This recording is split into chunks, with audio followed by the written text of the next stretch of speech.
In a small village covered in eternal snow, a woman falls prey to something no one can explain. Inhuman screams, shadows that move on their own, and a shiny object buried in the cold unleash a terror that defies reason. What happens on that Christmas Eve will mark everyone forever.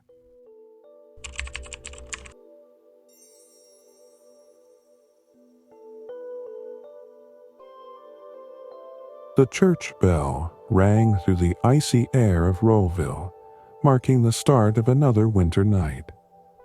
Without warning, a black crow fell heavily into the snow in front of Dr. Boninfantes' house.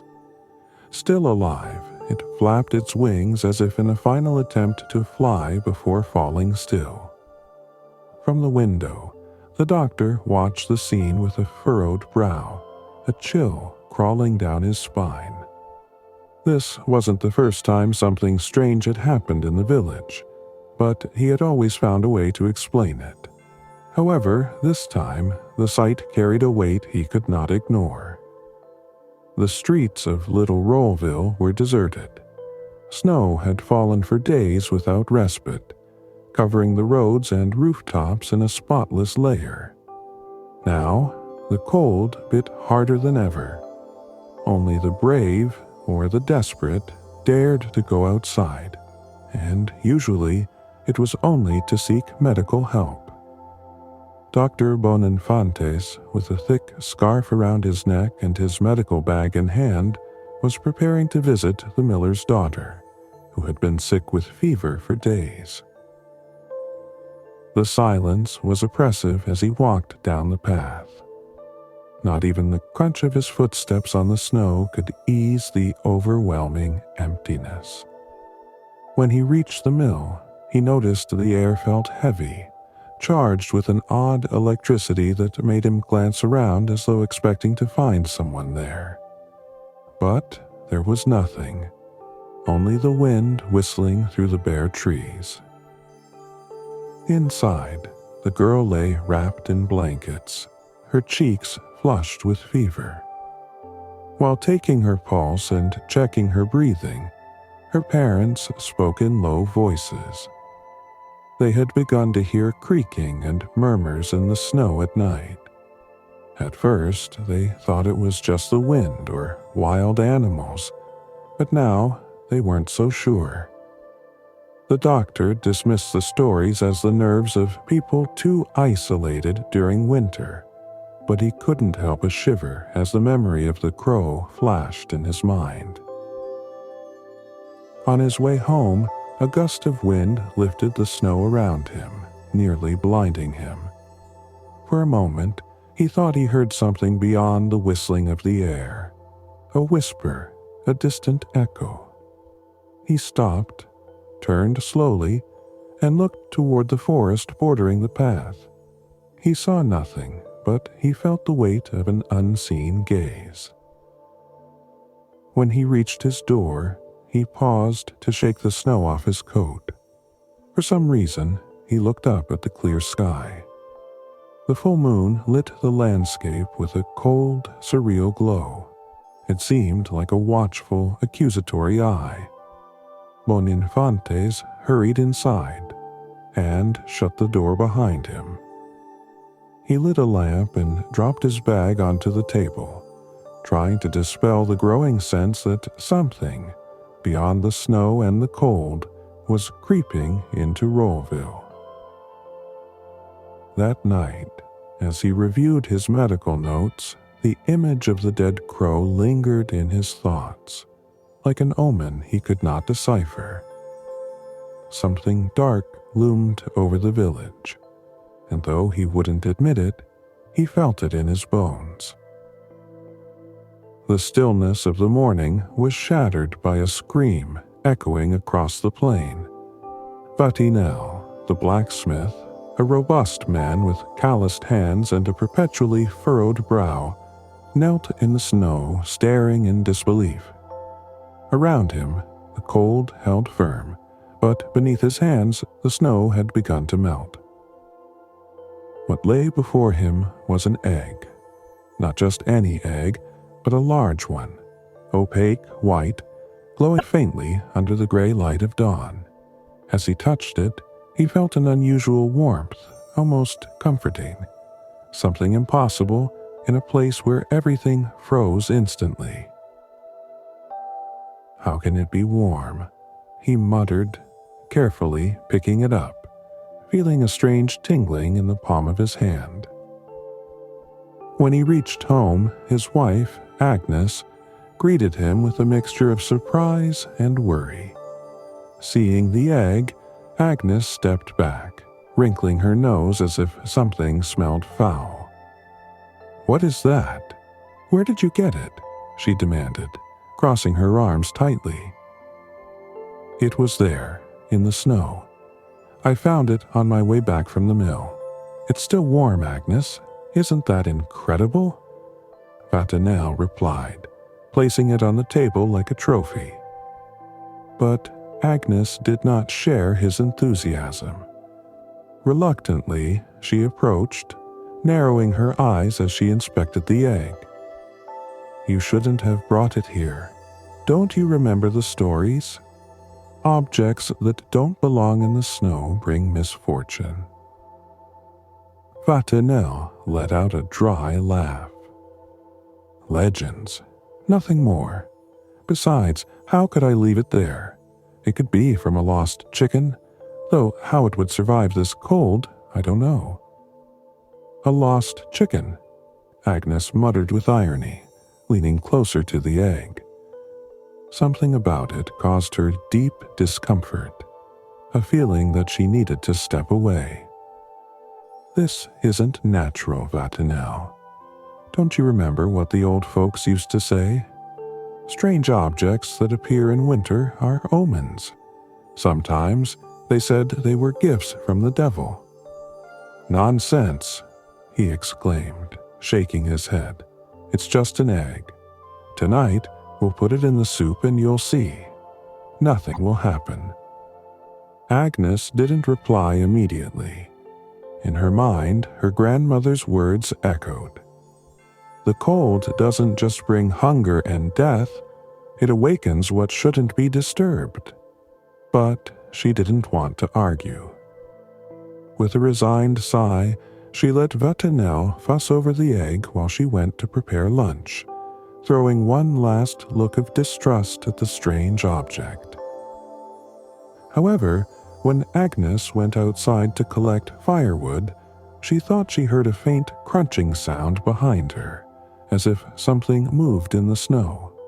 She turned quickly, but there was nothing, only the endless whiteness covering the ground. A growing unease settled in her chest. Inside the house, Vatinelle leaned over the egg, turning it in his hands as he tried to imagine where it could come from. He didn't notice that, in the shadows next to the window, a fleeting reflection seemed to be watching him. The aroma of soup filled the small kitchen of the blacksmith's house. Agnes watched the egg float in the broth, spinning slowly as if it were alive. Her hands trembled as she stirred with the spoon, and her heart pounded wildly. Despite Vatinelle's reassuring words, she couldn't shake the feeling that the egg had no place in their home. "Don't you plan to eat it?" Vatinelle asked from the table, a mocking smile barely hiding his own curiosity. "There's nothing to worry about, Agnes. It's just an egg." She hesitated before taking the boiled egg out of the soup and placing it on her plate. She stared at it one last time, then picked up a knife and cut it open. The inside was soft, more viscous than it should have been, and a grayish color that made her frown. But Vatinelle was watching her, and her pride wouldn't let her stop. She took a piece, brought it to her mouth, and swallowed quickly.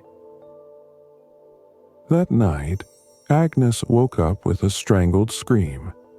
Her body convulsed, arching in impossible ways over the bed. Her eyes were open, but they didn't seem to see anything. A guttural sound, like a distant roar mixed with incomprehensible words, escaped her throat. "Agnes!"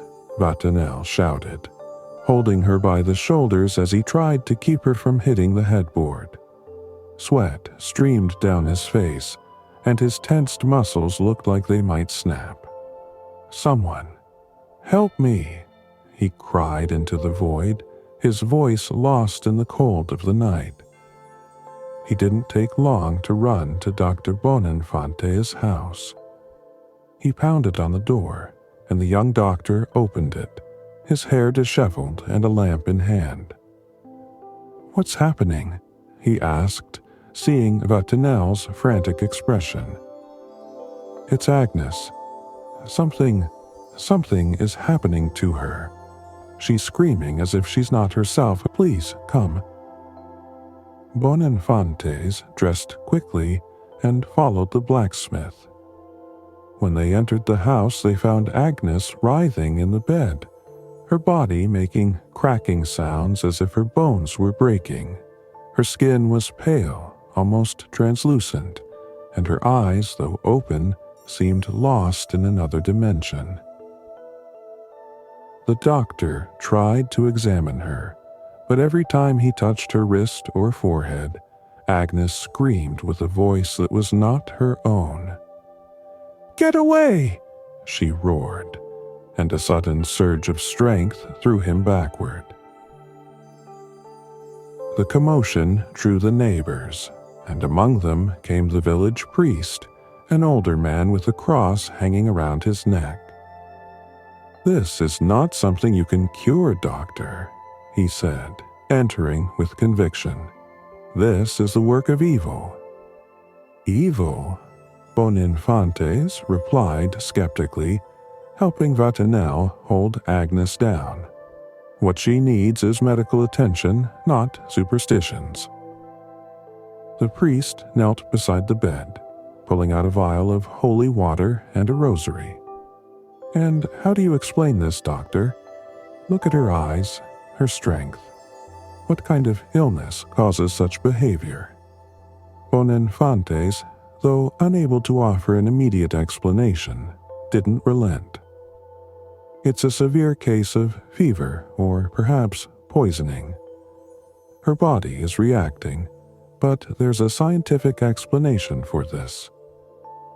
The priest ignored him and began to pray aloud, sprinkling holy water over Agnes. Her body trembled more violently, and for a moment she seemed to laugh with a voice that chilled the blood of everyone present. Boninfantes felt a shiver run through him, but he didn't let fear take hold. "If this doesn't improve," the priest said, "we'll have to take her to the church. It's the only way to save her soul." Boninfantes gritted his teeth, watching Agnes as her convulsions seemed to worsen by the minute. "Do what you want," he finally said, frustrated. "But don't expect me to accept that this is the devil's work. There's something here that we still don't understand."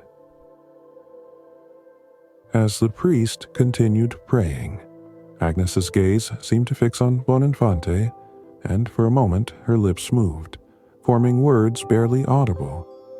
"You shouldn't have touched it." Then her body collapsed, inert, leaving a silence in the room more terrifying than her screams. The night in the blacksmith's house was dense, as if time had slowed down. The flames in the fireplace burned brightly, yet the cold persisted in every corner, more intense than Dr. Boninfantes could remember. The silence outside was broken only sporadically by the moans and spasms of Agnes, who lay in bed with half-open eyes, muttering incoherent words. Vatinel, seated in a corner, watched his wife with a mixture of fear and exhaustion. The doctor, beside her, scribbled frantic notes into a notebook recording every change in her condition. Despite his pragmatism, something didn't add up, something that defied all medical logic. "Do you really think she'll get better?" Vatinel asked in a broken voice. "That this is something you can cure?" Boninfantes did not respond immediately. His gaze was fixed on Agnes's hands, which moved as though touching something invisible in the air. "I can't promise anything," he finally said, "but I won't leave her alone. Something is happening here, something I need to understand." The final words hung in the air. The minutes passed slowly, and with them, the feeling that something in the house had changed. The fire crackled, projecting dancing shadows on the walls, but some of them seemed to move independently, straying from the flickering of the flames. The doctor stood to check the windows, closed, yet the air felt colder than ever, and a faint whisper, like a distant wind, began to fill the room. "Do you hear that?" he asked Vatinel, but the blacksmith shook his head. He was too absorbed in the sight of his wife. It was then that Agnes screamed again, a sound that did not seem human. Her voice was deep, grave, resonant, and it filled the house with a force that made the window panes tremble. Boninfante turned immediately, but what he saw left him petrified. Agnes was standing on the bed. She had not gotten up. She was simply there, as if something had lifted her. Her eyes were completely black, and her body arched in an impossible way, with her arms extended as though trying to embrace something invisible. "It's not her!" Vatinel shouted, backing up against the wall. The doctor ran to the bed and, with tremendous effort, managed to grab her by the shoulders and push her back onto the mattress. Her skin felt like ice at his touch, and a strange metallic smell filled the air. "Help me hold her down," he ordered the blacksmith, who, despite his fear, rushed to help. Once they had immobilized her, Agnes let out a hollow, strangled laugh, then whispered, "You shouldn't have brought it here." Her body then collapsed again, but not peacefully. A faint tremor now ran through her limbs. The doctor wiped the sweat from his forehead and sat heavily in a nearby chair. His breathing was quick, and his mind worked frantically to find an explanation. It was at that moment that he saw something out of the corner of his eye, a shadow. Not the shadow of Agnes or Vatinel, but something smaller, which darted across the room and disappeared into the next chamber. He stood up abruptly, and without saying a word, followed the shadow's direction. The room was dark, and when he lit the lamp, he found nothing but tools and stacked firewood. Yet the cold there was unbearable, even more so than in the rest of the house. A creaking sound from the floor made him turn sharply, but there was no one there. When he returned to the main room, Vatinel looked at him with a strange expression. "Where were you?" "Agnes. She's been saying your name while you were gone." "My name?" Boninfantes murmured, frowning. He approached the woman, who now appeared unconscious, whispering unintelligible words. But among those words, his name emerged, clear and precise. The night continued, and the doctor never left Agnes's side. Outside the house, some villagers had gathered, drawn by the screams. They murmured among themselves, recounting stories of inexplicable things that had happened in Rollville during past winters. Inside, The doctor kept writing in his notebook, though his mind could not shake the image of the shadow and the echo of Agnes's words. You shouldn't have brought it here. Morning arrived in Rollville, wrapped in a gray sky and a heavy, almost suffocating air. The blacksmith's house had become the epicenter of rumors. The fearful and curious villagers gathered outside, speaking in whispers about what had happened during the night.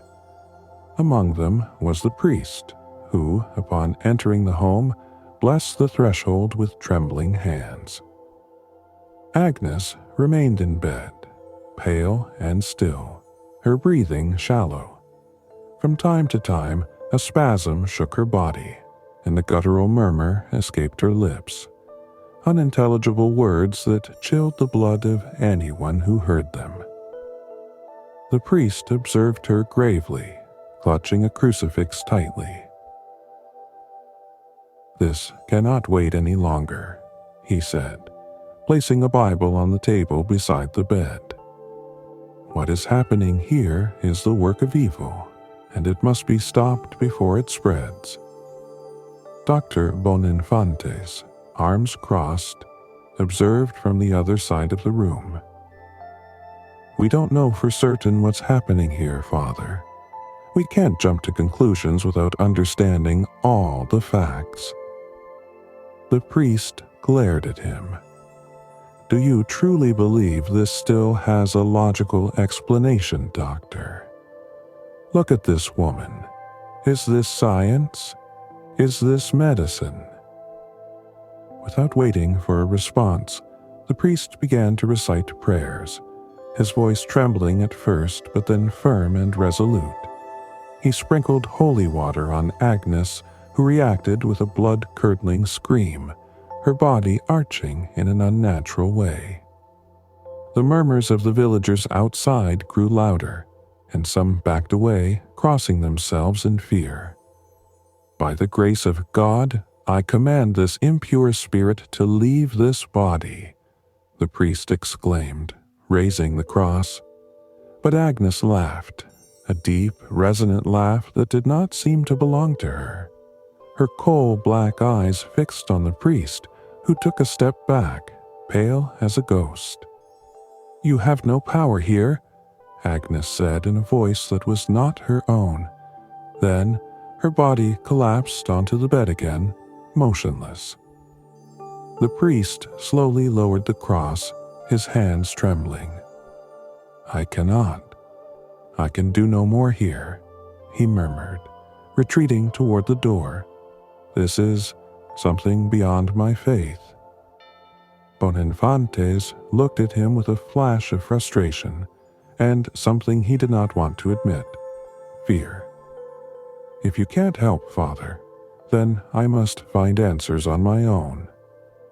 Later, while the priest tried to calm the villagers, some began speaking of other discoveries in the snow. An old woman mentioned finding an inverted cross buried near her door. Another man spoke of an ancient clock, stopped precisely at midnight, discovered under a tree. Boninfantes took note of each story, though it was difficult to maintain his skeptical demeanor. These objects, like the egg, seemed to carry an unsettling energy, something that could not easily be explained. He decided to visit each location one by one, inspecting the places where they had been found. Every time he did, he felt the same inexplicable cold and a tension in the air that made his hair stand on end. He returned to the blacksmith's house with more questions than answers. While reviewing his notes at the kitchen table, Agnes murmured something from the bed. The doctor quickly approached, leaning in to listen. You shouldn't have brought it here, she whispered, her eyes still closed. The cold calls it. You can't stop it. Boninfantes stepped back, his mind full of confusion and fragments of information he couldn't piece together. What did Agnes's words mean? And what was it that couldn't be stopped? He looked out the window at the snow covering the village like a tomb. Something larger was unfolding, and he wasn't sure if the knowledge he sought would save him or lead him closer to the abyss.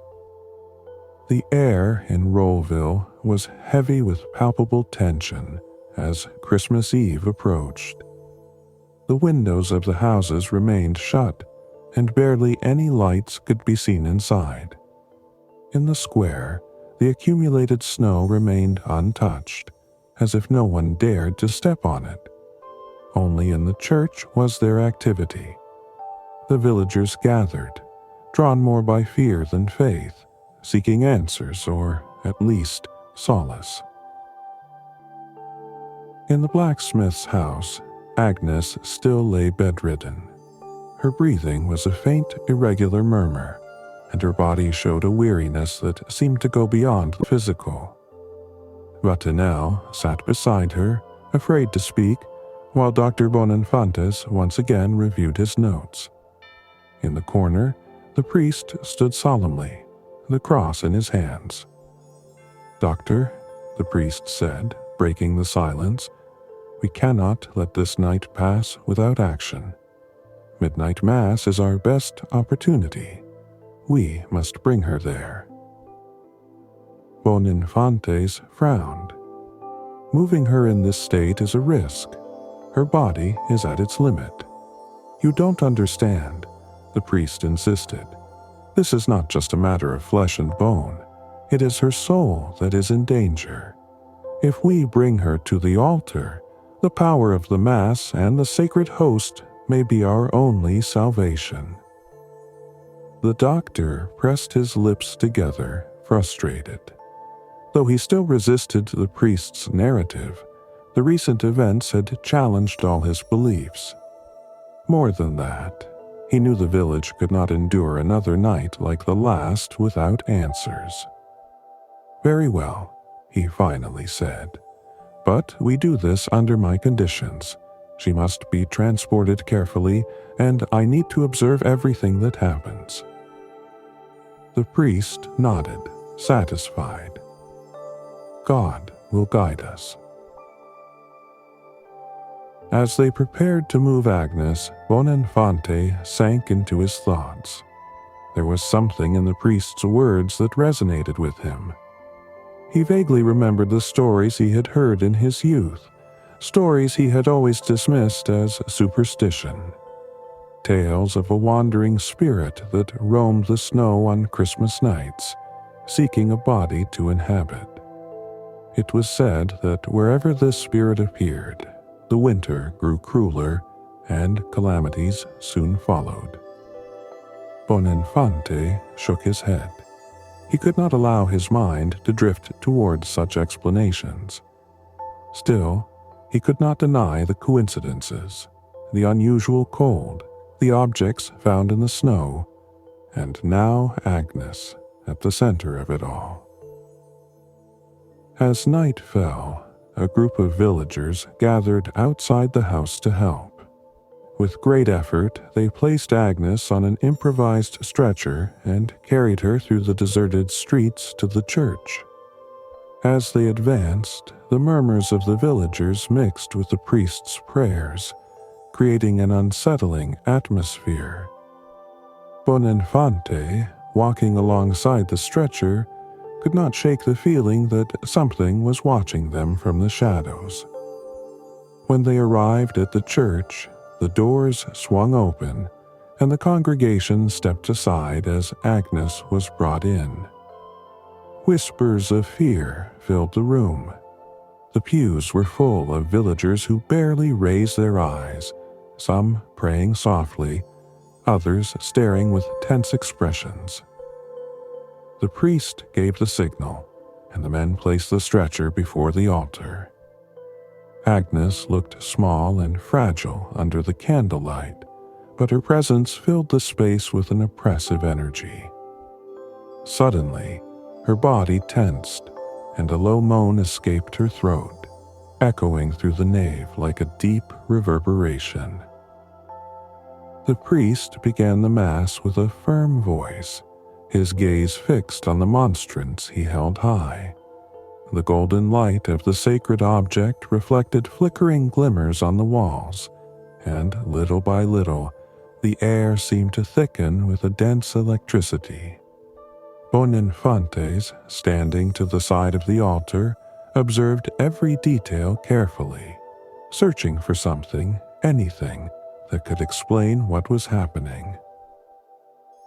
When the priest began the exorcism prayer, Agnes opened her eyes. They were no longer black as before, now they seemed empty, two voids that stared directly at Boninfantes. Then, in a voice that was not her own, she whispered, "It's too late." A chill ran down the doctor's spine. Too late for what? He wanted to approach her, but something stopped him, an invisible force that anchored him in place. The priest continued, his voice rising with every word as Agnes began to writhe violently. The candelabras trembled, and a freezing wind swept through the church, extinguishing some of the candles. The terrified congregation retreated toward the walls, leaving the doctor, the priest, and Agnes alone in the center. Boninfantes clenched his fists, feeling how the logic he had defended so fiercely was beginning to crumble. If this was a spirit, if something truly existed beyond the tangible, then he was dealing with something far greater than he could handle. Agnes let out a scream that reverberated off the walls, and her body fell still once more. Silence fell like a slab over the church, broken only by the villagers' sobs. Exhausted, the priest carefully set down the monstrance and knelt to pray. As the doctor looked at Agnes, he felt that the struggle was not over. Something darker still waited in the shadows. The solemn chant of the midnight mass echoed through the church, but the atmosphere was far from peaceful. The villagers' eyes were fixed on Agnes, lying before the altar. Their whispers grew louder with every movement she made, every spasm that shook her body like an unstoppable wave. Suddenly, Agnes arched on the stretcher, her head falling backward in an unnatural way. A piercing scream erupted from her throat, a sound that seemed to come from something much deeper than her humanity. "Hypocrites!" she shouted, in a voice that resonated through the nave, making the stained glass windows tremble. "You will not expel me." The priest stood tall, raising his cross like a shield. "Impure spirit, I command you to leave this body in the name of the Almighty," he shouted, with a firmness that betrayed the cold sweat running down his forehead. Agnes let out a chilling laugh that froze the blood of everyone present. "Do you think your words have power here?" she whispered, her voice reverberating like an echo against the walls. "This is only the beginning." The terrified villagers began retreating toward the walls of the church. Some hesitated near the doors, their faces pale with fear. "This isn't natural," an old woman whispered, clutching her rosary with trembling hands. "It's the devil himself." Agnes suddenly rose from the stretcher, though no one had touched her. Her eyes, now completely black, fixed on the congregation. "You should not have brought me here," she screamed, extending her arms. The church candles extinguished all at once, plunging the room into a chilling gloom, illuminated only by the moonlight filtering through the stained glass. "Don't run," cried the priest, turning his attention to the villagers rushing toward the doors. "If you abandon your faith now, you will be lost. You must pray. You must resist." Boninfantes, until then motionless beside the altar, felt everything within him struggle to comprehend what he was seeing. His logic, his rationality, his years of study could not explain what was happening. He looked toward the open doors, where the freezing wind had begun to seep in, and then at Agnes, whose figure seemed taller, more imposing under the shadows. "Doctor," the priest called, his voice tense but firm. "You must help us. We cannot let this continue." Boninfantes took a deep breath. His first impulse was to leave, to let the priest and the villagers face whatever was happening. But something stopped him. If he left now, if he abandoned Agnes Vatinelle and all those terrified people, what would that mean for his role as a doctor, as a protector of lives? With hesitant steps, he approached the priest, who looked at him approvingly and held out the Bible. "Pray with me, doctor. Your strength and faith are needed now." I don't believe in this," Boninfantes murmured, but his hands accepted the book nonetheless. Inside him, a battle raged.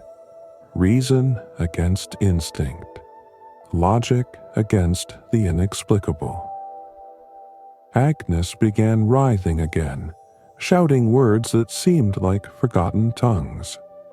The villagers, though fearful, began to pray aloud, whispers at first, then louder, filling the air with a desperate chorus. The priest lifted the monstrance once more, his voice rising above the clamor. "By the power of God, I command you to leave this body, now." The response was immediate. A deafening screech erupted from Agnes, and her body slammed back onto the stretcher as though struck by something invisible. The candles flickered back to life, and for a moment, the church fell into a sepulchral silence. Boninfante, his heart pounding wildly, let the Bible fall from his hands. His fingers trembled as he stared at Agnes. Her body was still, but the doctor could not shake the feeling that it wasn't over. While the villagers murmured prayers of gratitude, a shadow seemed to move along the church walls, slipping into the corners. The priest knelt beside the altar, praying softly. Boninfantes watched him, and though he said nothing, a sense of urgency began to form in his mind. This was not a victory. It was only the prelude to something even darker. The church seemed to hold its breath.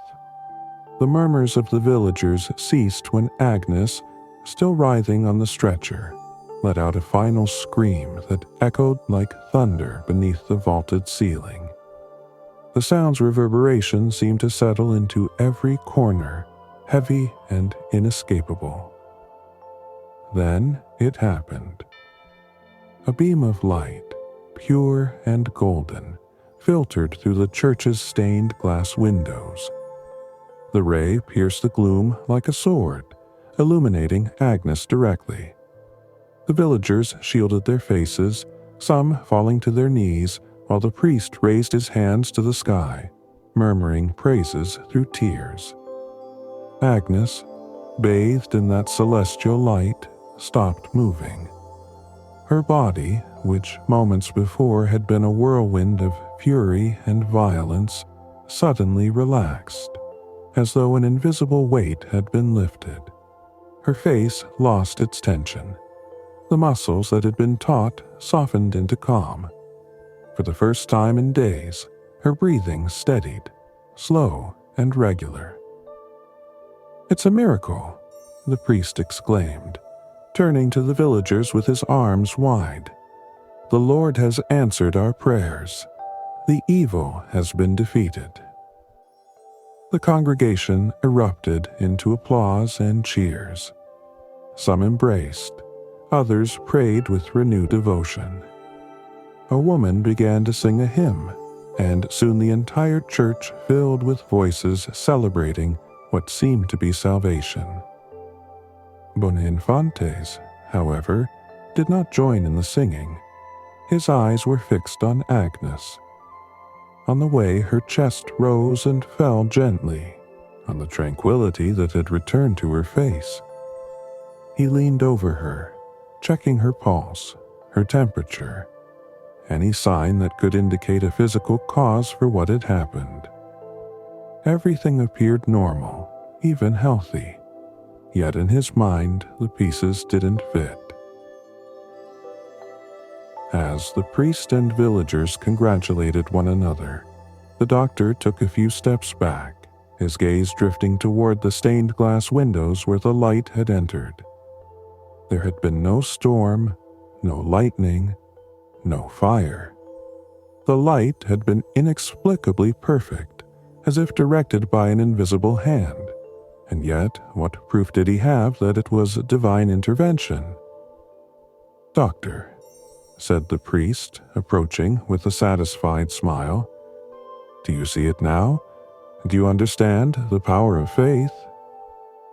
Boninfantes did not respond immediately.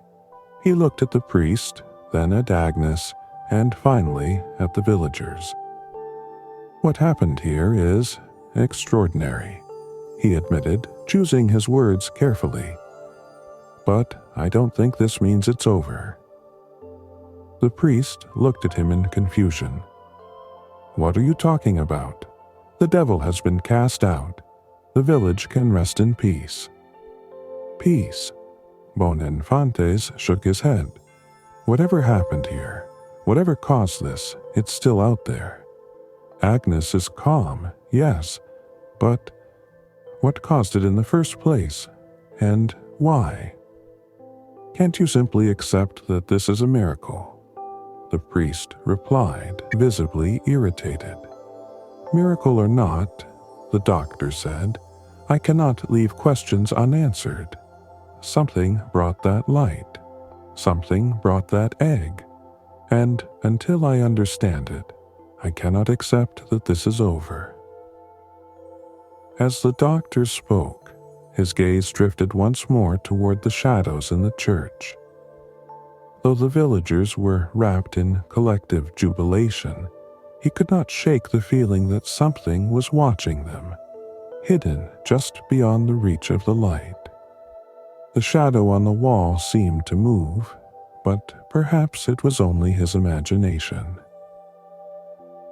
The priest, sensing there was no point in arguing, returned to the center of the church to lead the villagers in a final prayer. Boninfante remained at the edge, arms crossed and brow furrowed. Despite what everyone wanted to believe, he knew the battle was not over. Something dark still lurked in the relentless cold of Rawlville, and that night the doctor vowed to uncover it. 2 days after the incident in the church, Agnes slowly opened her eyes in her own bed. Daylight filtered through the windows, covered in a thin layer of frost, and the warmth of the fire in the hearth filled the room. Vatinel, who had spent the last few nights by his wife's side without sleep, gasped with relief when he saw she was finally awake. "Agnes," he exclaimed, carefully taking her hand as if afraid she might break. "You're here. You're yourself." She looked at him with tired but clear eyes, her expression full of confusion. "What happened?" she asked in a hoarse voice as though she hadn't spoken in days. Vatinel, overcome with emotion, could barely hold back tears. "You were sick, but you're better now. Thank God, Agnes, you're better." Dr. Boninfantes arrived shortly after, carrying his medical bag. As he examined Agnes, he noted that her vital signs were normal, more than normal. Her pulse was steady, her temperature perfect, and her strength seemed to have returned. Yet there was something in her gaze, a lingering shadow that told him everything was not quite right. "Do you remember anything that happened?" the doctor asked while checking her pulse. Agnes frowned, struggling to recall. "Just fragments," she murmured, looking away. "I was in a dark, cold place. I couldn't move, but I could hear laughter. Not human, but something else. It was like they were waiting for me." Vatinel swallowed hard, squeezing his wife's hand tightly. "It's over now, Agnes," he said, trying to console her. But the doctor noted every word. Her descriptions matched what other villagers had whispered about strange events in winters past. Meanwhile, in the village, Agnes's apparent recovery did not bring the peace everyone had hoped for. People continued murmuring about what had happened in the church, about the shadows that seemed to move across the walls and the inhuman scream that had escaped her throat.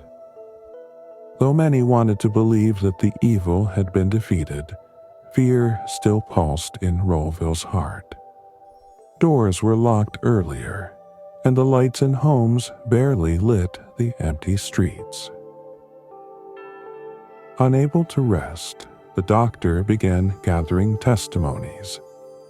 He visited villagers who had mentioned the objects found in the snow, noting every detail.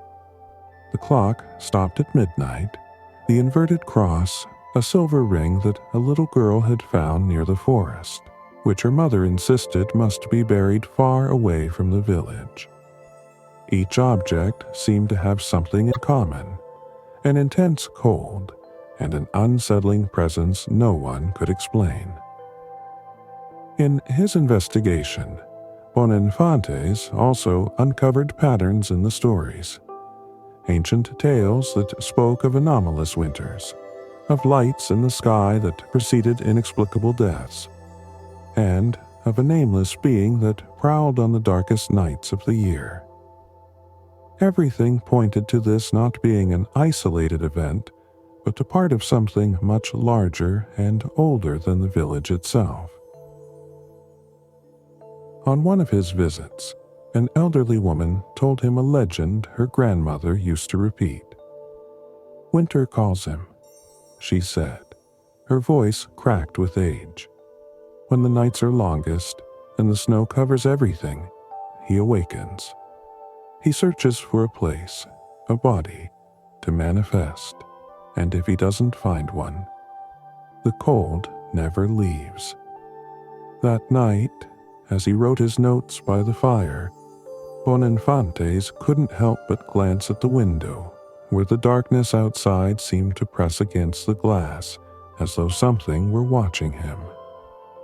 Agnes's description of the laughter still echoed in his mind, a sound he couldn't shake.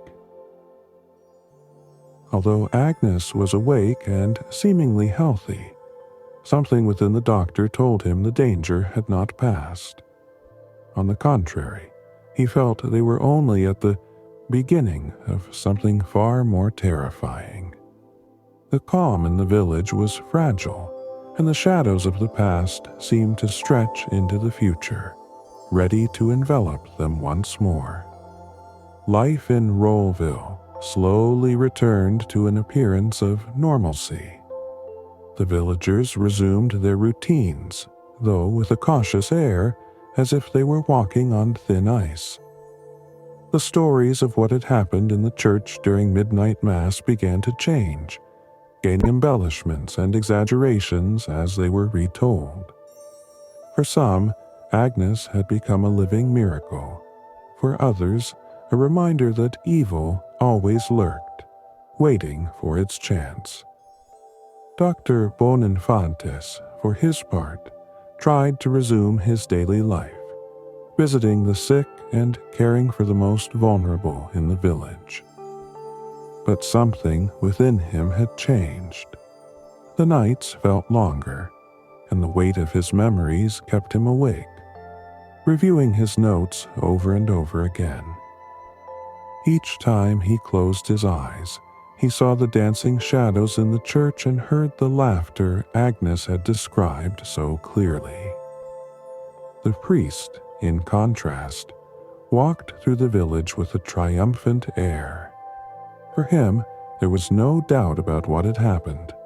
A miracle had occurred, and faith had prevailed.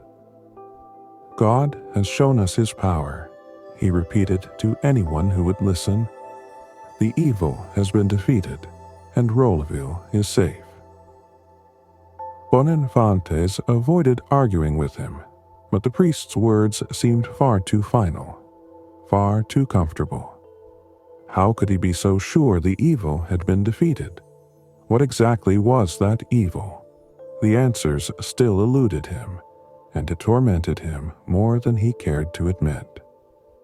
One afternoon, while returning from visiting a patient on the outskirts of the village, the doctor felt someone was following him. The path was deserted, covered in a thin layer of fresh snow. Yet the air felt heavier, and the sound of his own steps seemed strangely muffled. He stopped and looked back. There was no one. Imagination, he muttered to himself, shaking his head, but the chill running down his spine would not disappear. When he arrived home, he lit the fire and sat down to review his notes again. He drew a map of the village, marking the places where the strange objects had been found in the snow. Then he circled the church and the blacksmith's house. Though he could not prove it, he felt everything was connected, that there was a pattern he had yet to decipher. As he reviewed his theories, a movement outside the window caught his attention. He jumped up and approached the glass. There, in the dim light, he saw a hooded figure standing in the middle of the street, motionless, as though watching him. "Who's there?" Boninfantes shouted, opening the window. But the icy wind was his only answer. When he looked again, the figure was gone.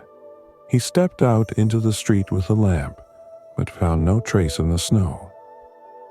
Back inside, he locked the door and leaned against it, his mind struggling to rationalize what he had just seen. Perhaps it was just a curious villager, or maybe his own imagination, fueled by sleepless nights. But deep down, he knew it was neither of those things. Something, or someone, was watching him, and his instincts told him this was no mere accident. The fire in the hearth crackled, and the doctor returned to his desk, determined to keep searching for answers. He knew the village wanted to believe that the evil had been vanquished, but to him, this was only the beginning of something far greater and more dangerous. Though the villagers celebrated, in his heart Boninfantes felt that Rolleville was still trapped in the grip of a darkness that had not yet lifted. Dr. Boninfantes was no longer the same man who had come to Rolleville with his bag full of medical instruments and a rational mind that gave no room for superstition. The days following the events at the church had been a whirlwind of doubts and unanswered questions. He could not ignore what he had witnessed, nor the sensations that still haunted him during the coldest and most silent nights. Under the pretext of seeking medical histories, he began visiting the elder villagers, those who remembered past winters as more than just seasons of cold and hunger. By the warmth of their hearths, as he sipped hot tea to steady his trembling hands, He listened to stories that seemed to repeat themselves with unsettling precision. It was 30 years ago, also on Christmas Eve, an old woman told him, her voice a barely audible whisper. The snow wouldn't stop, and the cold was crueler than ever. They found a boy in the woods, lost, with a clock in his hand stopped at exactly midnight. He died that same night, but before he did, he said something was looking for him. Another elderly man, aged and nearly blind, spoke of lights in the sky on a distant Christmas and of how livestock began to die for no apparent reason. The church was full, he said, but something entered that night. We didn't see it, but we felt it, and since then, it's never snowed the same. Boninfantes listened attentively, recording notes in a journal he had begun to keep. Every detail, every description was logged with precision. Although he still resisted believing in the supernatural, he could not ignore that the coincidences were too many to dismiss. The town archives, stored in a dusty little room next to the church, offered more clues. Old letters, parish records, and local chronicles spoke of winters marked by inexplicable tragedies, all associated with unusual discoveries. Objects in the snow, shadows in the night, and always an air of expectation, as though something were lurking nearby. At the center of it all seemed to be the church, not as a refuge, but as a recurring stage for events that defied all logic. The doctor spent hours in that small room, surrounded by yellowed papers, with the constant sensation that each page brought him closer to a truth he was not sure he wanted to uncover. One night, as he wrote in his journal by the fire, he made a decision. He would not leave Rolleville. Although the answers remained elusive, he felt a responsibility to the village and to the people who now depended on him. If it happened again, if the evil returned, he wanted to be ready. He began to formulate a plan. In his notes, he detailed what he had learned, the patterns of events, the key days and locations, and the stories that seemed like warnings disguised as myths. He also made an inventory of the objects found: the egg, the inverted cross, the stopped clock. Each one seemed to be a piece of a much larger puzzle. In the final pages of his journal, he wrote a warning for himself and for anyone who might find it in the future. Winter is not just a season. Here it is something alive, something that searches. And until we understand it, we will always be in danger. Dr. Boninfantes, who had come to Rolleville as a man of science, now lived as a watchman, caught between two worlds. At night, while the icy wind rattled the windows, he kept his lamp lit and his pen ready. He knew that one day he would face again what had awakened in the snow, and this time he would be ready to look directly into the eyes of the unknown. Winter in Rolleville began to fade, and the village, with its characteristic resilience, resumed its slow rhythm. The church bells rang regularly once more, calling people to Sunday Mass, and the streets filled with children playing in the snow while adults exchanged stories by their fires. For most, the events of Christmas Eve were relegated to anecdotes and lessons in faith. However, for Dr. Boninfantes, nothing was ever the same. Each time he saw the snow fall, he felt a weight in his chest, as though something unresolved hung in the air. he continued his work, tending to the sick and visiting the villagers, but always with a part of his mind fixed on the shadows of the past. His nights remained filled with questions and fragments of stories that seemed to whisper to him from the edges of his memory. He had begun to see the world with new eyes. His faith in science remained intact, but now it coexisted with a reluctant acceptance of the inexplicable. He could not deny what he had seen, nor the forces that had manifested that night. Faith and reason are not opposites, he often told himself, but parts of a whole that I do not yet understand. One cold afternoon, as the winter sun hid behind the mountains, Boninfantes walked along the village's main road, savoring the fresh air. In the distance, he heard the sound of children laughing. He looked toward a nearby field and saw a group of children playing in the snow, building a snowman and tossing snowballs amidst their laughter. His gaze stopped on one of them, a small boy who seemed apart from the group. The child was bent over something that glimmered faintly in the snow. The doctor felt his heart freeze for an instant. He watched as the boy picked up the object and held it to the light. It was round, pale, and seemed to emit a faint warmth that caused the snow around it to melt. It was an egg. Blood drained from his face, and without thinking, Boninfantes began running toward the child. "Wait!"